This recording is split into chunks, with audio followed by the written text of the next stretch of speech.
Hello guys, how are you. आप सब कैसे हो? I hope everybody is fine. आप सब ठीक होंगे। तो बेटा, लास्ट टाइम जो हमने लेक्चर डिलीवर किया था that is second colligative property elevation in boiling point. So now today we discuss third colligative property whose name is depression in freezing point.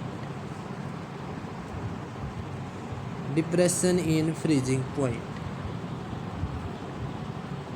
तो जिस प्रकार हमने पिछली प्रॉपर्टी के अंदर चेक किया कि बॉइलिंग पॉइंट क्या होता है, किसी भी लिक्विड का वो वेपर प्रेशर जो किसके इक्वल हो जाए, एटमॉस्फेरिक प्रेशर के इक्वल, तब हमने कहा था उसको बॉइलिंग। उसी प्रकार हम यहाँ पर फ्रीजिंग पॉइंट को डिस्कस करने जा रहे हैं। So now we discuss about freezing point. किसी भी सब्सटेंस का फ्रीजिंग पॉइंट क्या होता है? फ्रीजिंग पॉइंट्स का मीनिंग बेटा यहाँ पर ये है कि कोई भी सब्सटेंस जो लिक्विड्स में है और किस में चला जाए, वो सॉलिड में, तब हम उसको कहते हैं इट फ्रीजिज। बट यहाँ पर वो पूछना चाह रहा है कि फ्रीजिंग पॉइंट क्या होता है। तो फ्रीजिंग पॉइंट किसी भी सब्सटेंस का वो टेम्परेचर होता है जिस टेम्परेचर के ऊपर लिक्विड और सॉलिड दोनों का वेपर प्रेशर इक्वल हो जाए, या फिर हम ये कहें वो पॉइंट जिसके ऊपर vapour pressure of liquid equal हो जाए किसके, vapour pressure of solid, that points are called freezing point.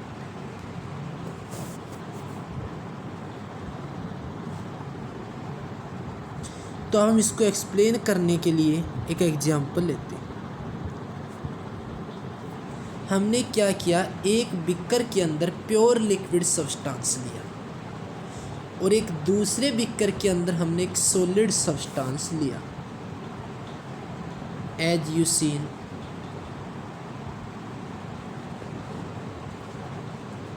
अब आपको क्या करना है कि जिस बिकर के अंदर आपने लिक्विड सब्सटेंस लिया है उसको किसी एक पर्टिकुलर टेम्परेचर के ऊपर हीट करना। उसी प्रकार जिस बिकर के अंदर आपने सॉलिड सब्सटेंस को लिया है उसको भी एक पर्टिकुलर टेम्परेचर के ऊपर हीट करना है, फॉर एग्जांपल 25 डिग्री सेंटीग्रेड। अब आप यहाँ पर देखोगे, अब खुद ही इमेजिन करो, जब हम लिक्विड को 25 डिग्री सेंटीग्रेड के ऊपर हीट करेंगे तो उसके ज़्यादा वेपर बन पाएंगे एज कंपेयर टू सॉलिड। और जैसे जैसे हम दोनों का टेम्परेचर कम करते हैं, 25 डिग्री सेंटीग्रेड टू डाउन की तरफ आते हैं 15 सेंटीग्रेड, तो सॉलिड के वेपर ना के बराबर बन पाते हैं, क्योंकि सॉलिड ईजिली वेपर में नहीं जाता, ओनली बहुत कम मात्रा के अंदर उसके मॉलिक्यूल वेपर फॉर्म में जा पाते। तो जैसे जैसे टेम्परेचर नीचे की तरफ आएगा तो सॉलिड के वेपर ना के बराबर होने स्टार्ट हो जाएंगे, बट लिक्विड के वेपर तो कंटिन्यू बनते रहेंगे। बट ये नहीं कि उसकी अमाउंट है जो लिक्विड के वेपर की वो ना के बराबर हो जाए, लिक्विड के वेपर ज़्यादा रहेंगे एज कंपेयर टू सॉलिड। सो हम इसको एक ग्राफिकल से रिप्रेजेंट करते हैं। तो यहाँ पर हमने एक ग्राफिकल रिप्रेजेंट ड्रा किया वेपर प्रेशर और टेम्परेचर के रिस्पेक्ट में, एज यू सी। अब खुद ही इमेजिन करो, जिस सब्सटेंस के अंदर हमने सॉलिड लिया था उसको अगर आप हीट कर रहे हो तो उसके वेपर कम बनेंगे एज कंपेयर टू लिक्विड। तो इसका मतलब जैसे जैसे टेम्परेचर हमारा कम होता जाएगा, एक स्टेज ऐसी आ जाएगी कि सॉलिड बिल्कुल भी वेपर नहीं बना पाएगा।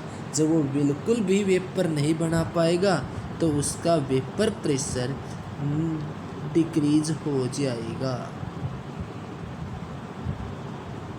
इन the diagram we represent this line.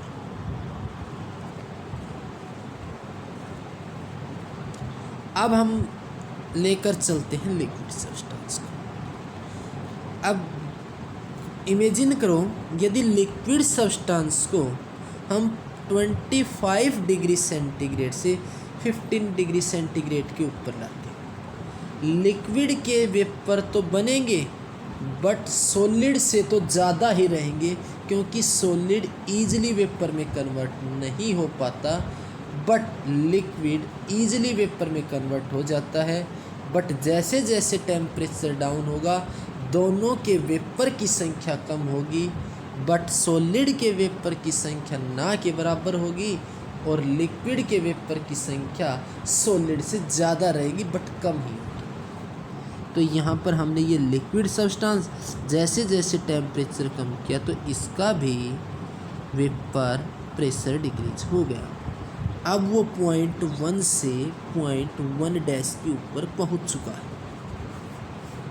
अब आपने क्या करना है, दोनों को मिक्सअप करो। जैसे ही आप सॉलिड को उठा करके इसके अंदर रखोगे तो सॉलिड है वो नॉन वोलाटाइल नेचर होने की वजह से वेपर प्रेशर को और कम कर देता है। तो नॉन वोलाटाइल सॉल्यूट ऐड होने की वजह से वेपर प्रेशर है वो सॉल्यूशन का कम हो जाता है, क्योंकि दोनों मिलकर के सॉल्यूशन की फॉर्मेशन कर देते हैं और उसका वेपर प्रेशर कम हो जाता है एज़ कम्पेयर टू प्योर। यहाँ पर हमारा ये प्योर सब्सटेंस था, जैसे ही हमने इसके अंदर सॉल्यूट ऐड किया तो उसका प्रेशर कम हो गया और वो 2 पॉइंट से 2 डैश के ऊपर पहुँच गया। अब आप खुद ही इमेजिन करो कि यहाँ पे जो 1 डैश पॉइंट है वो वेपर प्रेशर दिखा रहा है डिक्रीजिंग स्टेट में प्योर सब्सटेंस लिक्विड का। तो यहाँ पे T for temperature, F for freezing point, pure substance liquid तो नोट। तो 1 dash point represent vapour pressure of pure liquid और 2 dash point represent vapour pressure of solution after adding solute. So we get here depression in freezing point, delta TF is equal to T naught F minus TF। यहाँ पर हमने लिख दिया बेटा कि जब हम वह नॉन वोलाटाइल सॉल्यूट के अंदर, जब हम एक नॉन वोलाटाइल सॉल्यूट के अंदर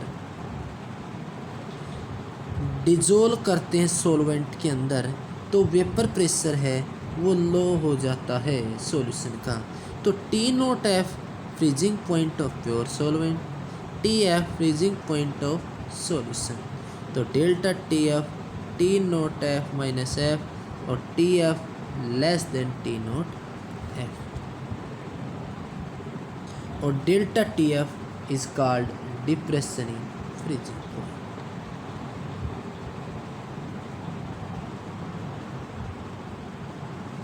अब हम इसका मैथमेटिकल स्टडी करने जा रहे हैं। जिस प्रकार आपने पिछली कोलिगेटिव प्रॉपर्टी में देखा कि एलिवेशन इन बॉइलिंग पॉइंट होता है वो डायरेक्टली प्रोपोर्शनल होता है मोलेलिटी में, उसी प्रकार डिप्रेशन इन फ्रीजिंग पॉइंट होता है वो भी बेटा डायरेक्टली प्रोपोर्शनल होता है किसके, मोलेलिटी के। अगर ये मोलेलिटी के डायरेक्टली प्रोपोर्शनल है तो हम इसको ऐसे लिख सकते हैं कि delta TF directly proportional to M। जब यहाँ से आप प्रोपोर्शनलिटी साइन को हटाओगे तो यहाँ पर एक कांस्टेंट अराइज होगा दैट इज KF और KF यहाँ पर कहलाता है freezing point depression constant, freezing point depression constant. Similarly KF also called molal depression constant, molal depression constant. Again repeat molal depression constant and KF is called cryoscopic constant, KF is called cryoscopic constant। again repeat, जिस प्रकार हमने KB के बारे में 3 नाम discuss किए थे उसी प्रकार यहाँ पर KF है। KF को कहते हैं क्रायोस्कोपिक कांस्टेंट। कंपैरिजन कर रहा हूँ KB के साथ, तो KB को हम कहते थे इब्यूलोस्कोपिक कांस्टेंट, KF को यहाँ पर कहते हैं मोल डिप्रेशन कांस्टेंट और वहाँ पर KB को कहते थे मोलल एलिवेशन कांस्टेंट। अब यहाँ पर हम यूनिट निकालेंगे कि एफ, जिसकी भी यूनिट निकालनी उस डाटा को हम एक तरफ लिख देते हैं और रिमेनिंग डाटा को एक साइड ले जाते हैं। तो K F is equal to delta T F upon में एम। टेम्परेचर है तो टेम्परेचर की यूनिट बेटा हमने यहाँ पर पुट कर दी केल्विन। मोलिलिटी का फॉर्मूला यहाँ पर पुट करते number of moles of solid divide by mass of solvent. तो मोल्स की यूनिट होगी मोल और सोलवेंट का मास होगा किलोग्राम। जैसे ही हम यहाँ देखते तो के एफ की यूनिट आएगी केल्विन मोल इनवर्स किलोग्राम। तो केल्विन किलोग्राम मोल इनवर्स। तो मोलर डिप्रेशन कांस्टेंट, तो molar depression constant it may be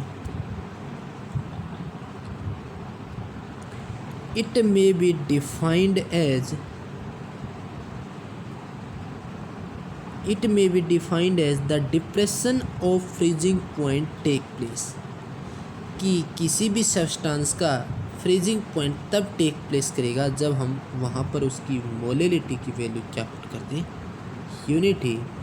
if you put value of molality is unity then you get delta T F is equal to K F into M, M is 1, then delta T F becomes equal to K F. और यहाँ पर आप देख रहे हो एक important point निकल के आया, कांस्टेंट, और चाहे वो बॉइलिंग पॉइंट का कांस्टेंट हो चाहे वो फ्रीजिंग पॉइंट का कांस्टेंट हो, वो दोनों डिपेंड करते हैं नेचर ऑफ सॉल्वेंट के ऊपर, नेचर ऑफ सॉल्वेंट के।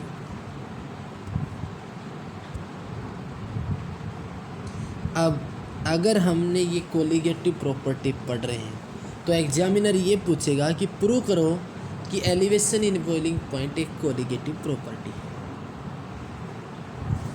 तो चलिए गाइज अब हम इसको एक्सप्लेन करें। आपने पढ़ा है कि delta T F depression in freezing point directly proportional to molality, पढ़ा है।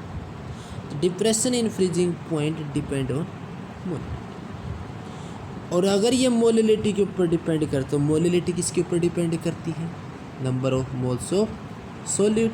क्यों भाई, मोलिलिटी का फॉर्मूला होता है number of moles of solute divide by mass of solvent, यही होता है।